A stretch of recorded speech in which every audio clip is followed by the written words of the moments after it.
నన్ను బలపరచు క్రీస్తు యందు నేను సమస్తము చేయగలను. దేవుడు మన పక్షమునుండగా మనకి విరోధి ఎవడు? ఆమేన్, ఆమేన్. వాక్యభాగము మరి ఇంతకంటే స్థిరమైన ప్రవచన వాక్యం మనకుంది. తెల్లవారి వేకు చుక్క మీ హృదయముల్లో ఉదయించు వరకు ఆ వాక్యము చీకటి గల చోటున వెలిగిచ్చు దీపమైనట్టున్నది అని చదువుకుంటున్నాం. మరి దాని యందు మీరు లక్ష్యముంచిన ఎడల మీకు మేలు అని ఇక్కడ వరకు మనం చూసుకున్నాం. ఈరోజు మనం మిగిలిన వచనాలు చూసుకుందాం రండి. 2వ పేతురు 1వ అధ్యాయం 20వ వచనం 21వ వచనం చదువుకుందాం. ఒకడు తన ఊహను బట్టి చెప్పుట వలన లేఖనములో ఏ ప్రవచనమును పుట్టదని మొదట గ్రహించుకొనవలెను. సో ఏ ప్రవచనమైనా వస్తుందా, అది ఒక నీ ఊహ వలన అవ్వదు. మనకు అనిపిస్తుంది, ఇదేంటి ఇలా చెప్పేస్తాను, లేదా ఇదేంటి ఇలా వినేసాము, ఇలా చెప్పారేంటి అని అనిపించవచ్చు. ఒకడు ఒక ఊహను బట్టి చెప్తున్నది ప్రవచనం కాదు. దేవుడు తన చిత్తానుసారంగా తన ఉద్దేశాలను బయట పెడుతున్నది ఈ ప్రవచనముల ద్వారా. ఆ మాటకు వస్తే ప్రవచన సారం అని పిలుస్తున్నది యేసు ప్రభుని. సో మొదట మనం తెలుసుకోవాలి, ఏ ప్రవచనం కూడా ఒక ఊహను బట్టి రావట్లేదు. అది ప్రభు తన చిత్తానుసారంగా పలికిస్తున్నారని మనం మొదటగా తెలుసుకోవాలి. నేను ఏమంటున్నానంటే, ఇది పలానాది ప్రవచనం అని కూడా మనకు తెలియదు, దేవుడు అలా పలికిస్తారు. చూడండి, కొంతమంది ఇది దేవుడు మాట్లాడుతున్నారు, లేకపోతే కుమార్తె కుమారుడా దేవుడు ఇలా చెప్పమంటున్నారు, దస్ ఈస్ ద లార్డ్ ఇలా స్టార్ట్ చేసి కొంతమంది ప్రవచనాలను చెప్తారు. కానీ కొంతమంది అలా కాదు, అసలు ఒక క్యాజువల్ టాక్, ఒక నార్మల్ టాక్ లాగా ఉంటుంది. మనకు అసలు కనీసం తెలీదు అది ప్రవచనం అని. అలా దేవుడు పలికిస్తూ ఉంటారు. చూడండి, నా కుమారుడిని నేను ఐగుప్తు నుండి పిలిచి తిని అని చెప్పిన మాట హోషేయ పలుకుతూ ఉంటాడు. అప్పుడు తను ఉన్న సిచ్యువేషన్లో తను ఒక మాట పలికాడు అంతే, కానీ అదొక ప్రవచనం. అండ్ అది యేసు ప్రభులో నెరవేరింది అని మనకి మరలా మత్తయి సువార్తలో మత్తయి గారు రాస్తున్నప్పుడు ఆ ప్రవచనం నెరవేర్పును దాన్ని ఎత్తిపెట్టి మనకి రాసినప్పుడు ఇది ప్రవచనమా అనిపిస్తుంది. ఇప్పుడు ఇర్మియా రాస్తూ ఉన్నప్పుడు రామాలో అంగలార్పు గురించి రాశాడు. అప్పుడు మనం ఎలా ఫీల్ అవుతాం? అప్పుడున్న పరిస్థితికి దాన్ని ఆపాదించుకుంటాం. నీకు అర్థమైందా?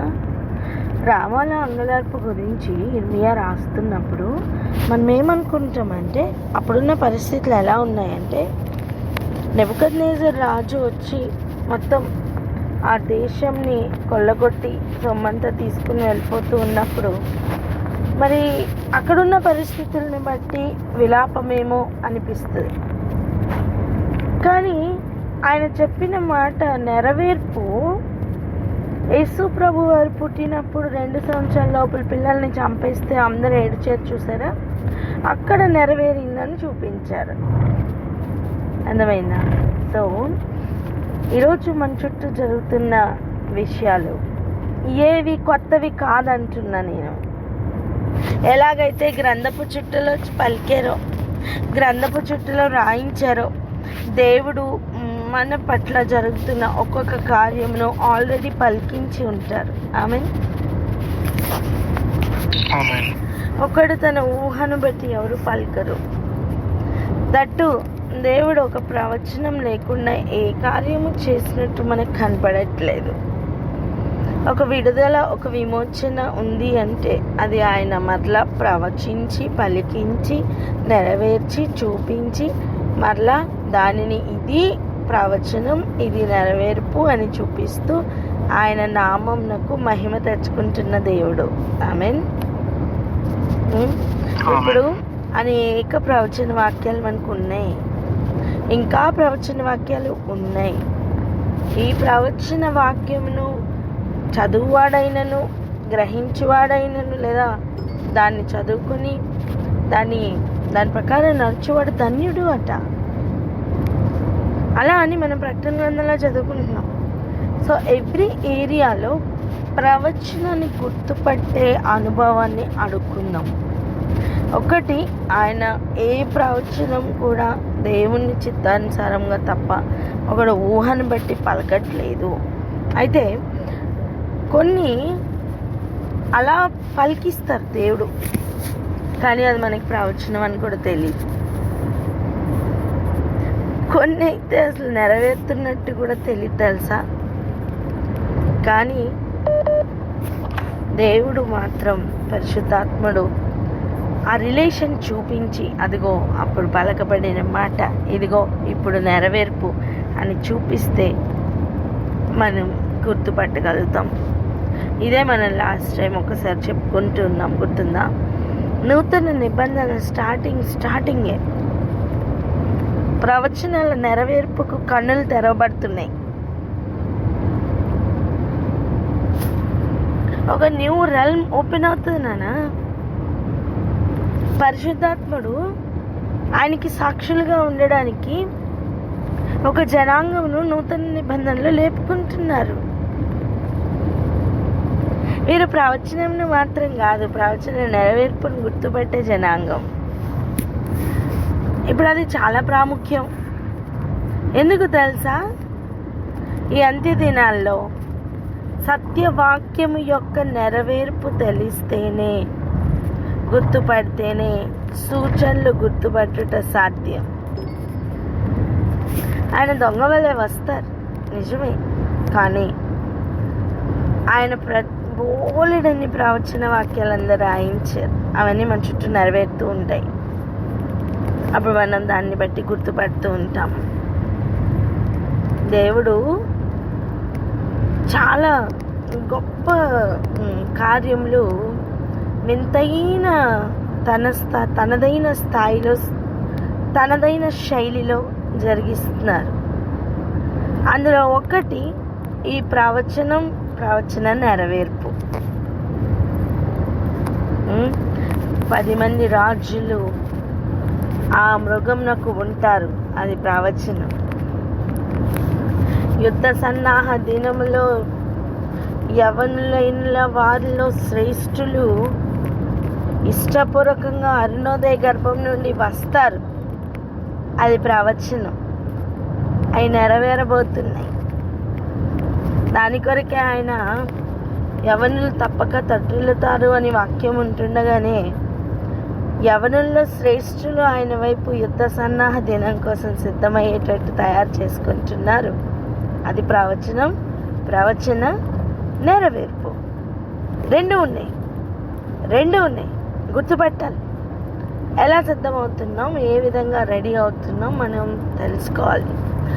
ఇలా దేవుడు తనదైన స్థాయిలో తనదైన శైలిలో పనిచేస్తున్నారు.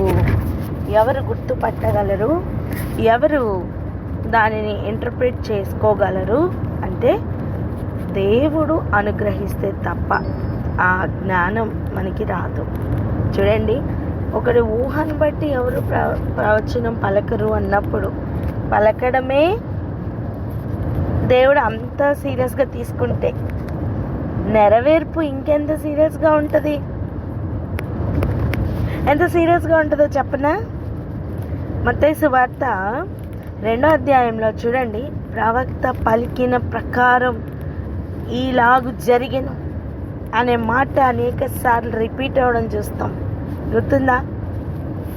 గుర్తుందా? నెరవేర్పు కోసం అంత పూచి తీసుకుంటారు దేవుడు. తన సేవకులు నోట వెంట వస్తున్న వాక్కు నెరవేర్చడానికి దేవుడు కాలచక్రమును త్రిప్పుతూ ఉంటారు. ఆమేన్. అర్థమవుతుందా? ఎక్కడ ఏమీ లేని దానిలో కూడా జీవం రమ్మని పలికితే వస్తుంది. అది తన దేవుడి బిడ్డలు చేత ఆయన ఊహను బట్టి పలికించరు నాన్న. ఆయన స్పిరిట్, ఆయన ఆత్మ అట్లా పలికిస్తారు. అవి ఎంత సాధ్యము అంటే నిర్జీవమైన వాటికి కూడా జీవం రాగలిగిన పవర్ ఆ మాటలో ఉంది, ఆ ప్రవచనంలో ఉంది. అందుకే అబద్ధ ప్రవక్తలు లేచేది. అందుకే మనకి అసలు అబద్ధ ప్రవక్తల గురించి ఒక సుదీర్ఘమైన సబ్జెక్ట్ అయింది, గుర్తుందా? ప్రతి ఆత్మను నమ్మద్దు అని. మరి ఎలా గుర్తుపట్టాలి అబద్ధాన్ని? కొంచెమైనా నేర్చుకున్నాం, ఎక్కువ నేర్చుకోలేదు, కొంచెమైనా నేర్చుకున్నాం. సో ఇప్పుడు కొంచెమైనా గుర్తుపట్టగలమా లేదా చెప్పండి? ప్రతి ప్రవచనం నమ్మేస్తామా? ఆయా ప్రవచనాల ప్రవక్తలు దేవుని యొద్ద నుండి వచ్చేది వింటామా, అర్థం చేసుకుంటామా, గ్రహిస్తామా, టెస్ట్ చేస్తామా, పరీక్షిస్తామా లేదా? ఖచ్చితంగా పరీక్షిస్తాం, అవునా? అలా ప్రతి ప్రవచనం కూడా నెరవేర్చబడడానికి దేవుడు పూచి తీసుకుంటున్నారు. ఈరోజు నీ జీవితంలో క్లెయిమ్ చేసుకో. ఎవరెవరు జీవితంలో ఈరోజు ప్రవక్తల ద్వారా దేవుడు ఏమేమి పలికించారు, దేవుడు తను గ్రంథపు చుట్టూ ఏమేమి రాయించారు, ఏమేమి మాటలను మరలా పలికించారు. ప్రవచనం మరలా పలుకుతున్న వచనం. ఏ వచనం? వర్డ్ అంటేనే దేవుని దగ్గర ఉంది. ఆ వర్డ్ ఏదైతే మరలా పలకబడిందో ఆ ప్రవచన వాక్కు, ఇదిగో ప్రభా నా జీవితంలో నెరవేరాలి, దానికి గాను ప్రతి కాలచక్రంలో తిప్పమని మీరు క్లెయిమ్ చేసుకోండి. దేవుడు పలికిన ప్రతి మాట నీ జీవితంలో ఒక్కొక్కరి మీద ఒక్కొక్క ప్రవచనం పలికి ఉంటారు. ఇదిగో నీ జీవితంలో జరగబోతుందని దేవుడు ఖచ్చితంగా పలికి ఉంటారు. ఆ కాలం కొద్దీ, ఆ కాలం వచ్చిన కొద్దీ ఆ పలుకు యాజ్ ఇట్ ఈస్ నెరవేరాలని ఈరోజు క్లెయిమ్ చేసుకో. దాని కొరకు పరిస్థితులు ఏవి కనపడవు నాన్న. ఎండిన లోయలో ఎముకలు మాత్రమే కనిపిస్తున్నాయి. దేవుడు అడుగుతున్నారు ఆ ప్రవక్తని, ఎహెజ్కేలుని, వీటిని చూసి వీటిలో జీవం వస్తుందా అని. కానీ కమ్మని పలకమని ఆయనే చెప్పిన తర్వాత పలికితే కళ్ళు చూస్తున్నప్పుడే ఆ ఎముకలు అతుక్కోవడం, ఆ ఎముకల మీదకి అలా జీవం రావడం, శరీరం రావడం, అన్నీ రావడం, అది గొప్ప సైన్యమై నిలబడ్డం తను చూశాడు. ఆమేన్. అలాగైతే ఈరోజు నువ్వు ప్రతి ఏరియాలో పలుకు. ఈరోజు నీ చుట్టూ ఉన్న పరిస్థితులు ఎండిన స్థితిలో కనిపిస్తున్నాయా? ఈరోజు వాటి మీదకి పలుకు. జీవమా రమ్మని పలుకు, పలుకు, పలుకు. అవకాశం లేని ఒక ఏరియాలో దేవుడు ఆ ఏరియాని క్లియర్ చేసి అక్కడ ఏమేమి జీవం తెచ్చుకోగలవో, ఆ సీడ్ ఏదైతే జీవం తెచ్చుకోగలదో వాటన్నిటిలోనికి కూడా జీవం రమ్మని పలుకు. పలుకు నాన్న, ఈరోజు నువ్వు పలుకు, నీ నోటితో పలుకు. నిర్జీవంగా బ్రతకడానికి దేవుడు పిలవల, భూమికి కూడా ఫలించమని పని ఇచ్చి పిలిచారు. ఊరికనే నీళ్లుగా కనిపిస్తూ ఎప్పుడో అందరినీ ముంచేసి కప్పేసి ఉన్న అనుభవం, నిరాకారంగా శూన్యంగాను ఆ భూమిని ఉంచిన అనుభవంలో ఉన్న ఆ నీళ్ళకి కూడా దేవుడు పని ఇచ్చారు. ఆ జలరాశికి సముద్రం అని పేరు పెట్టడం మాత్రమే కాదు, వాటి లోపల జీవం కలిగినవన్నీ, చలించేవన్నీ కూడా కలుగునుగా కానీ పలికారు. అంటే ఏంటి? ఆయన జీవించే వాటిని అందులోపల రమ్మని పలికారు. యాజ్ ఇట్ ఈస్ జరిగిందట. నిన్న నేడు ఏకరీతిగా ఉన్న దేవుడు, హీఈస్ డూయింగ్ దాట్. సో పలుకు నాన్న, నీ ప్రతి సిచ్యువేషన్ మీదకి కూడా జీవం పలుకు. ఎక్కడెక్కడ నిర్జీవంగా నీకు కనిపిస్తున్నాయో అవన్నిటి మీద పలుకు. పాస్ట్ని ఇప్పుడు మనం ఏం చేయలేం, కానీ ప్రజెంట్ అండ్ ఫ్యూచర్ నీ నోటి మాటతో ముడిపడి ఉంది. మరణ జననలు దేవుడు నాలుక వశమున పెట్టినది నిజమే అయితే ఈరోజు పలుకు. జీవమ రమ్మని పలుకు. ప్రతి ఏరియాలో పలుకు. దేవుడు చేస్తారు. ఎందుకు ఇలా అవుతుందో నో, ఎందుకు ఇలా అవుతుందో అనే ప్రశ్నలో దేవుడు ఉంచడానికి కాదు, ఆయన ప్రవచన వాక్యాలు మన కోసం ఉంచింది. నిరీక్షణ అధికం అవ్వడానికి, విశ్వాసం అధికం అవ్వడానికి. నానా ఏం జరుగుతుందో ఏమో, ఎందుకు అవుతుందో ఏమో అని కన్ఫ్యూజన్లో పెట్టడానికి కాదు. దేవుణ్ణి కన్ఫ్యూజ్ చేయకు. దేవుణ్ణి కన్ఫ్యూజన్గా ఒక కన్ఫ్యూజన్ కలిగిన దేవుడిగా నువ్వు లోకానికి పరిచయం చెయ్యకు. ఆయనకి క్లారిటీ ఉంది, ఏం జరుగుతుందో ఏం జరగబోతుందో, ఆయన గమ్యం ఏంటో ఎవ్రీథింగ్ ఆయనకి క్లారిటీ ఉంది. అటువంటి దేవుణ్ణి కలిగి ఉన్నామని నువ్వు ఈరోజు క్లారిటీతో నడవాలి. ప్రవచన వాక్యంలో గై కొనడం అంటే ఏంటో తెలుసా? అది నెక్స్ట్ లెవెల్లో ఉంది. ఆమెన్. మొదట నమ్మడం, ఏం అవకాశం ఉండదు కానీ నువ్వు నమ్మాలి. అదే ఫస్ట్ టెస్ట్. కన్య మరియ దగ్గరికి వెళ్ళి, ఇదిగో నువ్వు పురుషుని వలన కాదు పరిశుద్ధాత్మ వలన గర్భవతి అవుతావు అంటే, ఇది ఎలా నాకు జరుగుతుంది? ఓకే, కానీ దేవదూత చెప్పారు, సో నమ్మకం ఉంచింది, అయిపోయింది పని. ప్రపంచంలో ఎన్నడూ జరగని ఒక పని అది అయింది.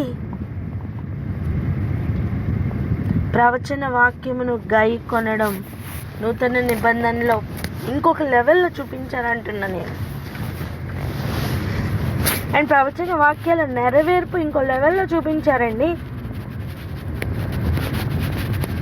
ఇక దేవుడు సంఘం మీద పలికిన ఒక్కొక్క పలుకు ఉంది కదా, అవన్నీ కూడా నెరవేరుతున్న కాలంలోనే ఉన్నాం. చుట్టూ పరిస్థితులు ఎలా అయినా ఉండని, ఎదుగుదల కనపడదు కానీ నువ్వు నమ్ము, పలుకు.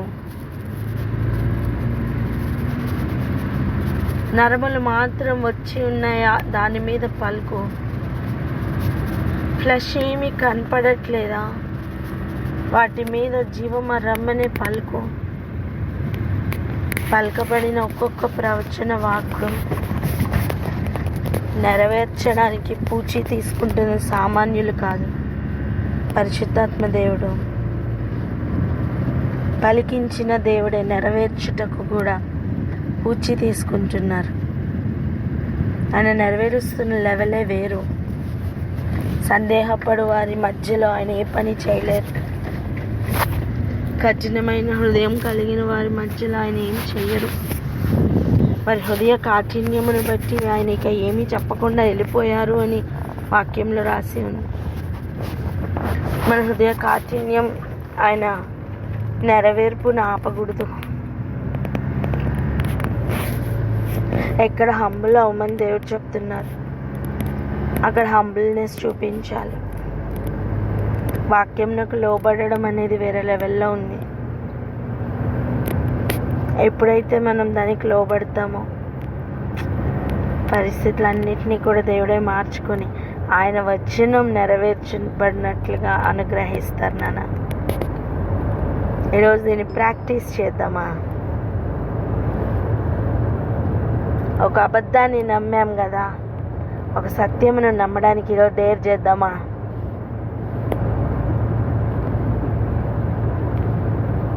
ప్రార్థన చేసుకుందాం. ప్రేయర్ చేయనా? అభి ప్రేయర్ చేయమా?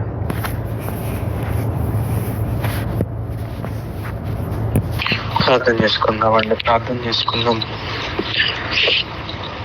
ప్రార్థనలో ఏకీభవించండి. స్తోత్రం రాజా, మా గొప్ప తండ్రి ఆయన మీకే ఉన్నారు ప్రభా. అవును తండ్రి, ఆయన సూటిగా మాట్లాడింది ఎవరైనా మీకు ఉన్నారు. ఏ ప్రవచనం కూడా ఊహను బట్టి, నరుని ఊహను బట్టి కాదు కానీ ప్రభా నాయన తండ్రి, మీరు పరిశుద్ధాత్మ దేవ, మీరు ప్రేరేపించి తండ్రి నాయన పలికిస్తున్నారని ప్రభా నాయన తండ్రి మరొకసారి రూఢిపరుస్తున్న దేవ మీకే స్తోత్రం తండ్రి. అబద్ధం కాదు కానీ ప్రభా, సత్యమును నమ్ముటకు ప్రభా నాయన డేర్ చేయడానికి ప్రభా నాయన సహాయం దయచేయండి తండ్రి. అవును ప్రభా, అవిశ్వాసం బట్టి, హృదయ కాఠిన్యమును బట్టి నాయన తండ్రి మీరే ఏమీ చేయలేని పరిస్థితులు తండ్రి నాయన తండ్రి నాయన మాకొద్దు ప్రభా నాయన తండ్రి. పరిస్థితులను చూస్తే దాన్ని వెనక్కడికి వేస్తున్న అనుభవాలు మాకొద్దు తండ్రి. అవును ప్రభా నాయన తండ్రి, మా చుట్టూ జరుగుతున్న ఏవి కొత్తగా జరగట్లేదని ప్రభా నాయన మీరు గ్రంథపు చుట్టూలో ప్రభా రాసి ఉంచినవి జరుగుతున్నాయని ప్రభా నాయన తండ్రి. ప్రభా నాయన మీరు నాయన రూఢిపరిచిన దేవమైన మీకే స్తోత్రం తండ్రి. అవును ప్రభా నాయన తండ్రి, మీరు పలికించి మీ ప్రవక్తల ద్వారా పలికించి ప్రభా సూచనలు చూపించి ప్రభా నాయన కార్యములను నెరవేర్పులోనికి తెచ్చి ప్రభా నాయన మీరు మహిమ పొందుకుంటున్నారని ప్రభా నాయన తండ్రి. స్తోత్రం రాజా తండ్రి. ఈ రోజు ప్రభా నాయన మేము గ్రహించి ఉన్నాం తండ్రి, మేము గ్రహించి ఉన్నాం ప్రభా నాయన. అవును ప్రభా పరిశుద్ధాత్మ దేవ నాయన తండ్రి, పలకబడిన మాటకు ప్రభా నాయన తండ్రి, వ్రాయబడిన మాటకు తండ్రి, జరగబోతున్న పరిస్థితులకు ప్రభా నాయన తండ్రి నేను ఒక రిలేషన్ ప్రభా నాయన మీరు చూపిస్తున్న దేవ, ఒక రివల్యూషన్ ప్రభా మీరు చూపిస్తున్న దేవ, మీకు స్తోత్రం తండ్రి. అవును ప్రభా కొత్త నిబంధన కాలంలో ప్రవచనం నెరవేర్పును చూస్తున్న ఒక జనాంగంలో ప్రభా నాయన మీరు లేపుతున్న దేవ, మీకు స్తోత్రం తండ్రి. స్తోత్రం అని ఆశ ప్రభా నాయన తండ్రి. అటువంటి ప్రభా నాయన నీ ప్రవచన నెరవేర్పును తండ్రి, సత్యమును తండ్రి ఆయన గుర్తుపడేటకు ప్రభా నాయన మాకు సహాయం దయచేయండి ప్రభా. నేను అప్పుడే తండ్రి మేము ఈ అంత్యకాల సూచనల ప్రభా నేను గుర్తుపడతామని ప్రభా మీరు మాకు నేర్పిస్తున్న దేవ, మీకు స్తోత్రము తండ్రి. స్తోత్రం రాజా. అవును ప్రభా నాయన తండ్రి, ప్రవక్త పలికిన ప్రకారం అట్లాగా జరిగినది అని ప్రభా నాయన తండ్రి, మీరు కాలచక్రమును త్రిప్పి ప్రభా నాయన స్తోత్రం తండ్రి, కార్యమును జరిగించిన దేవ, మీకే స్తోత్రం. ఓ నాయన పలకబడిన వాక్కును ప్రభా నాయన తండ్రి, దాని నెరవేర్పును ప్రభా నాయన మీరు అంత సీరియస్ గా తీసుకుని ప్రభా నాయన తండ్రి మీరు నెరవేరుస్తున్న దేవ నాయన, మీకే స్తోత్రం తండ్రి. అవును ప్రభా నాయన తండ్రి, ఇదిగో ప్రభా నాయన మా పట్ల తండ్రి నీ ప్రణాళిక గ్రంథంలో ప్రభా నాయన తండ్రి రాయబడిన ప్రతి మాటను ప్రభా నాయన తండ్రి ప్రభా నాయన ప్రతి ప్రవచనమును తండ్రి, పలకబడిన ప్రతి ప్రవచనమును ప్రభా నాయన దినము తండ్రి మేము క్లెయిమ్ చేస్తున్నాం రాజా తండ్రి.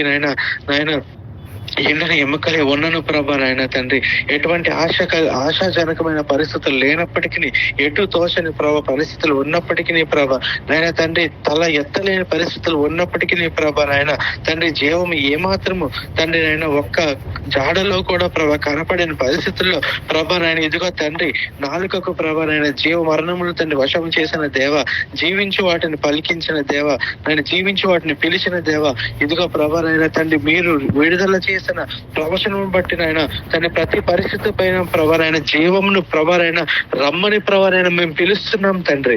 ఆయన మీ ప్రవచనం నెరవేర్చమని ఆయన నీ వాక్కును పంపించి, మీ పరిశుద్ధాత్మ శక్తిని పంపించి తండ్రి నాయన జీవమును రమ్మని ప్రభారైన మేము పలుకుతున్నాం రాజా.